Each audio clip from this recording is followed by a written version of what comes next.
ayat tauhid yang paling sering dibaca dan sudah dihafal bahkan oleh anak kecil itu surat Al-Ikhlas. Qul huwallahu ahad. Itu dalil pertama kita.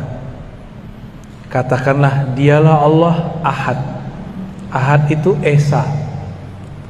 Esa masih bahasa Sanskerta. Mungkin kita turunkan ke bahasa kita, tunggal, masih bahasa sana juga. Turunin lagi, satu. Tapi satu dengan tunggal itu ada sedikit perbedaan. Kalau satu masih ada duanya, tapi kalau tunggal nggak ada nomor duanya.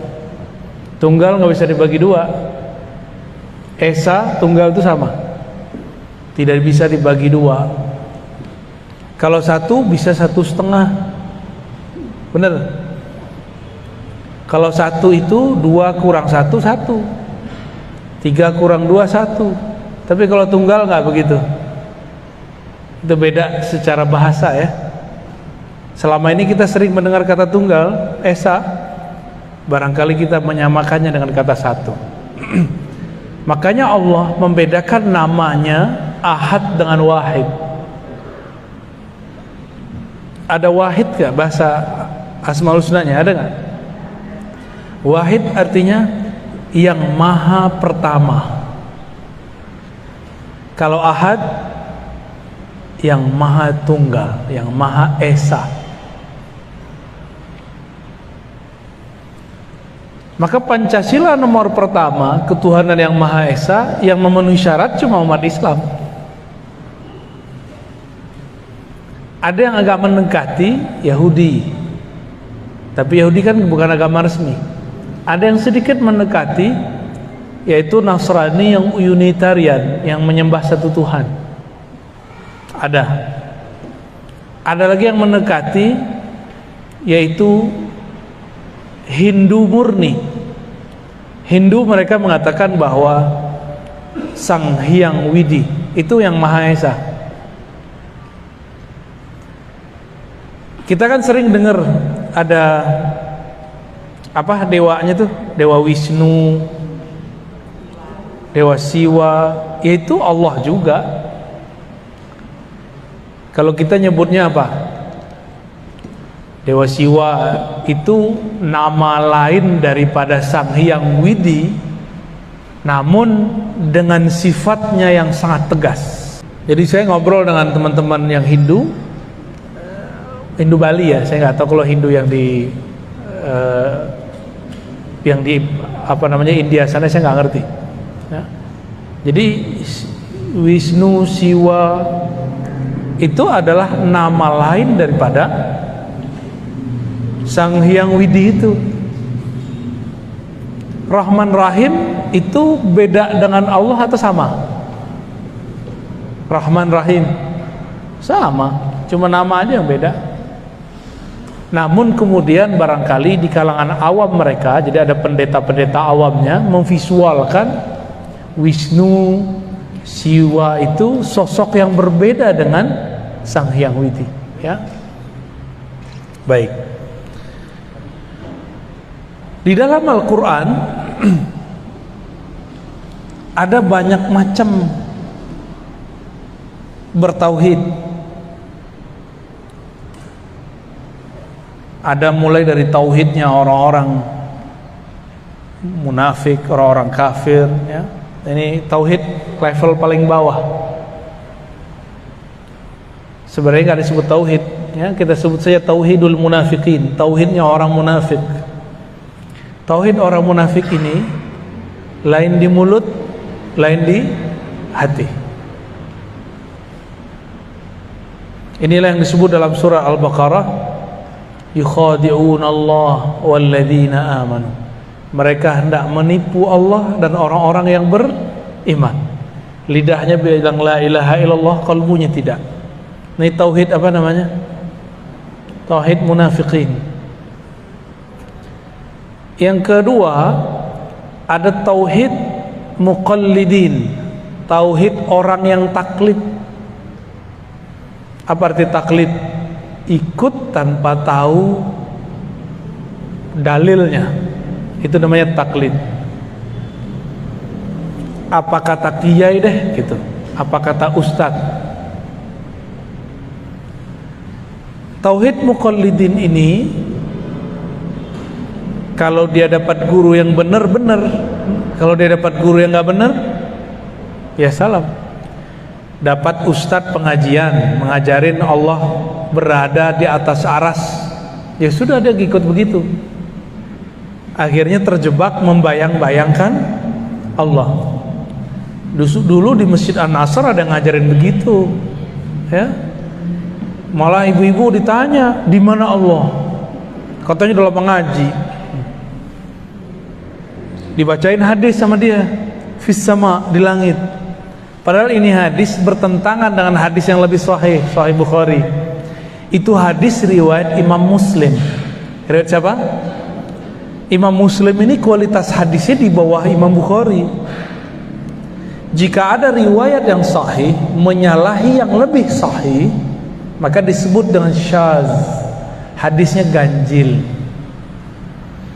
Dalam Sahih Bukhari bab mengenai Isra Mi'raj, Nabi ketika naik ke langit, langit pertama, kedua, ketiga, keempat, kelima, ketujuh, tidak bertemu Allah. Bertemunya siapa?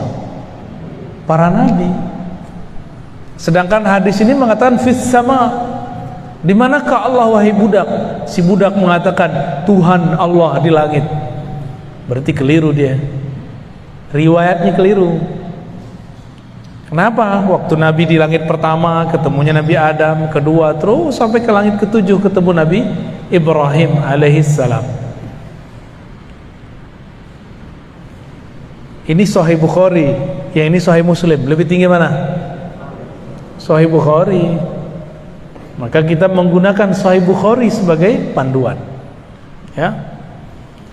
Oleh karena itu, Imam Nawawi yang punya otoritas menjelaskan hadis di mana Allah dijawab oleh perempuan di langit, itu mengatakan bahwa kata di langit di situ bukan berarti di atas, tapi menunjukkan dia mengingkari Tuhan-Tuhan di bumi, berhala maksudnya.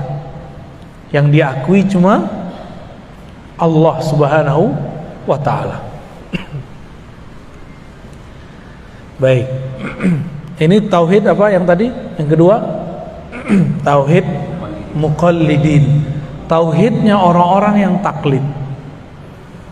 Apa arti taklid? Ikut tanpa mengetahui dalil atau hujjah.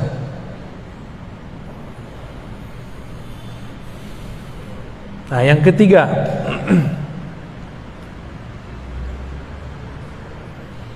yang ketiga ini dalil uqala atau ulul absar, dalil orang-orang berakal, dalil orang-orang berakal. Tauhidnya orang berakal. Tauhidnya orang berakal, dalil itu bukan ayat sekian nomor sekian bagi dia, tapi masuk dalam pikiran dia maka diterima. Ini orang-orang yang berakal, ini lumayan tinggi nih. Kebanyakan orang beriman di sini atau di nomor dua tadi. Tauhid al-uqala, tauhid orang berakal. Dia mengenal Allah dengan akalnya. Tapi perlu diingat, akal itu dia punya karakter. Apa karakter akal? Dua aja, menerima, menolak. Inilah yang rumit. Kenapa rumit? Lafaz tauhid itu la ilaha illallah. Itu lafaz tauhid. Coba lihat, ya, surat Muhammad ayat 19. Fa'lam annahu la ilaha illallah. Ketahuilah bahwasannya la ilaha. La ilaha artinya tiada Tuhan. Itu namanya menolak. Illallah, kecuali, itu namanya menerima. Bahasa Arab menolak itu nafi. Kalau menerima, menetapkan, bahasa Arabnya isbat. La ilaha nafi illallah isbat. Coba pakai bahasa Indonesia tadi. La ilaha menolak semua Tuhan. Kebayang Tuhan apa aja buang. Wah, bukan Tuhan saya, bukan Tuhan saya, bukan Tuhan saya. Tuhan itu bukan berarti sesuatu yang kita sembah-sembah aja, bukan. Yang kita yakini menyembuhkan, yang ngasih rezeki. Itu disebut Tuhan. Kalau terbersit dalam hati, yang menyegarkan itu air. Nih saya minum nih, lalu saya meyakini yang menyegarkan air, berarti sudah nambah Tuhannya. Jadi kita minum tapi tidak meyakini air yang menyegarkan. Allah lah yang menciptakan kesegaran di dalam itu. Gitu. Minum obat. Ada nggak orang minum obat nggak sembuh-sembuh? Ada, banyak. Nih depan saya banyak yang minum obat nggak sembuh-sembuh. Bener. Ini umur-umuran ibu-ibu ini kan, bapak-bapak ini sudah umur-umur ya sisa-sisa sehat, banyak sakitnya. Ya. Bener ya. Penyakit itu ada di darah, Bapak Ibu. Nabi diperintahkan oleh Allah ketika naik ke langit ketujuh, apa kata Allah lewat Sayyidina Jibril, sampaikan ke umatmu, berbekamlah kalian. Maka ibu berbekam ya, mumpung masih ada darahnya. Ntar udah meninggal udah gak ada. Yang dibuang kan darah kotor. Oh sakit itu kan fisiknya. Nanti enaknya panjang. Bangun tidur pada berat nggak punggungnya? Kebanyakan. Ya itu ciri-ciri darahnya nggak bener itu. Sama dokter kan main kasih obat aja, obat pencair darah. Ini berbahaya ibu kalau keseringan. Kurangi dulu obat itu, baru berbekam. Nabi ngobatin tanpa obat, dibuang darahnya. Itu nggak bisa diapa-apain tuh darah. Caranya dikeluarin, udah gitu aja, nggak bisa lagi. Ada dua perbedaan dalam Tibbun Nabawi itu. Ada pengobatan membuang darah kotor, ada mengeluarkan darah seger. Darah seger namanya fasdu. Apa namanya? Cuma sampai sekarang saya pun belum berani. Mirip-mirip kayak donor darah, tapi ini dibuang aja, set, keluar, muncrat. Ya, kalau ada yang suka donor aja boleh. Ya. Tapi kalau saya sampai sekarang belum berani bu yang fasdu. Yang masih saya kerjakan apa? Bekam. Imam Ahmad bin Hambal setiap kali kepalanya pusing dia bekam. Bagian belakang ya. Kalau di sini pusing, ini nggak bisa. Bagian sini pusing kayaknya dompetnya kurang tuh. Tapi kalau bagian belakang, kiri, kanan ya, kiri kanan, punggung, Allah itu menetapkannya, kesehatannya dibuang darahnya. Harus rutin, jangan sesekali. Nah, tapi biasanya kita dikasih obat. Banyak orang minum obat tidak sembuh-sembuh. Kenapa? Karena kesembuhan itu dari Allah Subhanahu wa ta'ala. Sekali terbersit dalam pikiran saya bahwa obat ini yang menyembuhkan, maka batal tauhidnya. Sekali terbersit bahwa nasilah yang mengenyangkan, batal tauhidnya.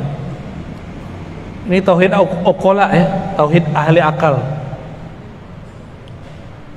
Kita boleh nggak bilang nasi mengenyangkan secara fisik, tapi secara hakikat hanya Allah yang mengenyangkan.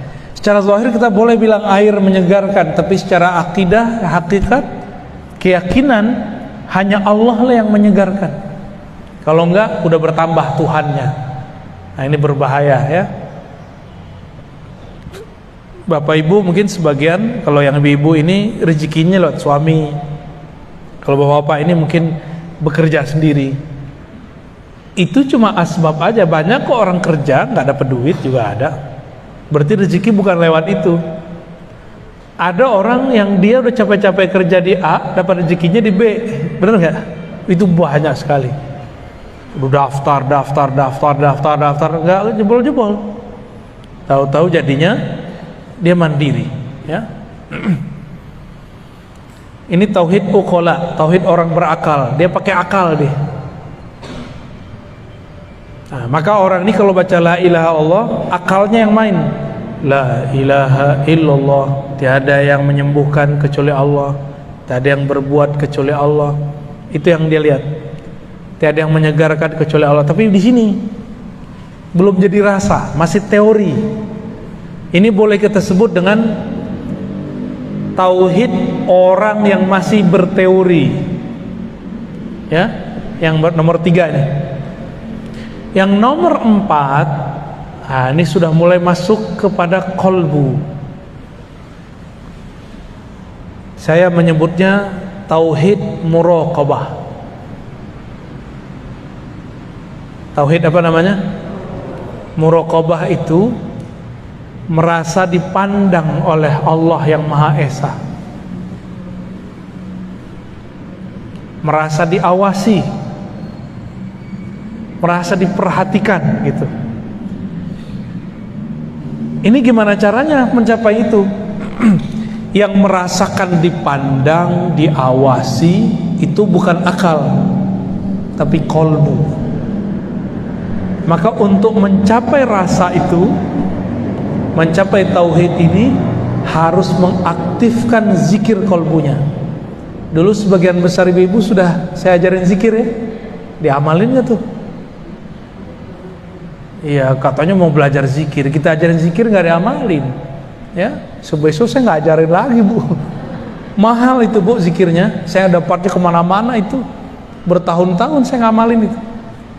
Zikir kolbu, udah dikasih tekniknya, udah dikasih ini cara ngamalinnya, udah kita kasih fasilitas, nggak mau ngamalin juga, ya sudah, nggak akan pernah naik sampai kepada makom yang ke-4. Ya, nanti tanya sama Bunda Tina ya, ini kayak gimana zikir yang mana sih? Itu pasti nanya tuh, pada bengong. Dulu mewek-mewek dari zikir. Juga ada tuh di masjid Syuhada belakang, yang ke arah mana tuh? Ya, ceger ya, ceger ya bener. Itu saya ajarin juga tuh, nggak tahu masih ingat tuh mereka tuh. Pada nangis-nangis, mewek-mewek, tapi ya nggak tahu lah. Zikir itu yang bagus bukan banyak belajarnya, tapi banyak ngamalinnya. Jadi kolbu itu bahasa Arabnya sesuatu yang berubah-ubah, sesuatu yang elastis. Kalau kolbu sudah kaku, udah nggak ada rasa, udah nggak bisa diajak nangis, udah nggak bisa tersentuh, berarti kolbunya, apa kata orang, tubuhnya udah baal gimana? Kalau bahasa Arabnya qaswatul qalb summa qasat qulubuhum, lalu hati mereka menjadi kesat, menjadi kasar, menjadi kaku. Tapi tenang Bapak Ibu, Allah itu maha menghidupkan, ya, Allah maha menghidupkan. Yang dihidupkan Allah tidak hanya tumbuhan, yang dihidupkan Allah juga kolbu yang mati. Yang penting ada usaha untuk mau belajar zikir kolbu. Jadi tauhid yang ke-4 ini gimana tauhidnya? Tauhid muraqabah. Tauhid muraqabah di mana tempatnya? Kolbu. Kolbu itu apa yang dia rasakan? Dipandang, diawasi, diperhatikan, ya. Lalu apa yang dibaca? Yang dibaca sama la ilaha illallah, tapi pemahaman yang akan ditambah. Apa pemahaman waktu baca la ilaha illallahnya? Pemahaman yang dibaca waktu itu adalah la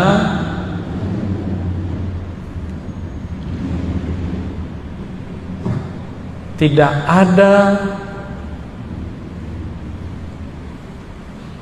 yang memperhatikan, yang mengawasi kecuali Allah. Tidak ada yang memperhatikan, tidak ada yang mengawasi kecuali Allah. Jadi dia baca la ilaha illallah, tapi beda makna dengan orang munafik. Orang-orang munafik baca la ilaha illallah, lidahnya baca, pikirannya kemana-mana. Tapi kalau ahli qalbu ini baca la ilaha illallah, dalam hatinya dia merasa dilihat oleh Allah. Lebih dulu merasa dilihat atau bacaannya yang lebih dulu? Bisa dua-duanya, Pak. Bagi yang belum ada rasa itu, baca aja dulu. Kita baca la ilaha illallah, tiada yang memperhatikan aku kecuali Allah. Ini zikir dapat menghancurkan riya. Ini zikir dapat menghabiskan ya, sum'ah.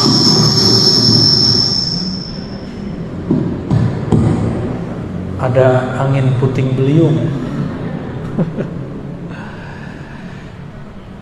Jadi kalau orang-orang yang punya penyakit di kalbunya, penyakit riya. Apa itu penyakit riya? Ya. Riya itu artinya merasa dipandang beramal, merasa dilihat beramal. Ya. Itu riya. Saya sudah sering bedakan antara riya dengan sombong. Sombong itu merasa diri kita sesuatu, itu sombong.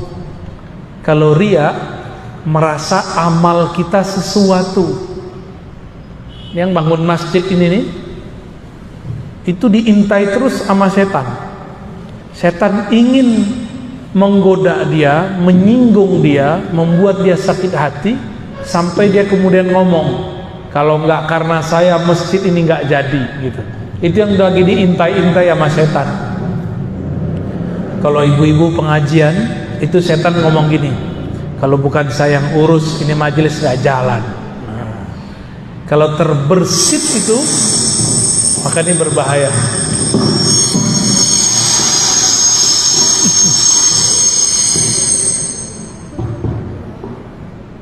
Waduh, ada angin puting beliung berkali-kali nih. Baik.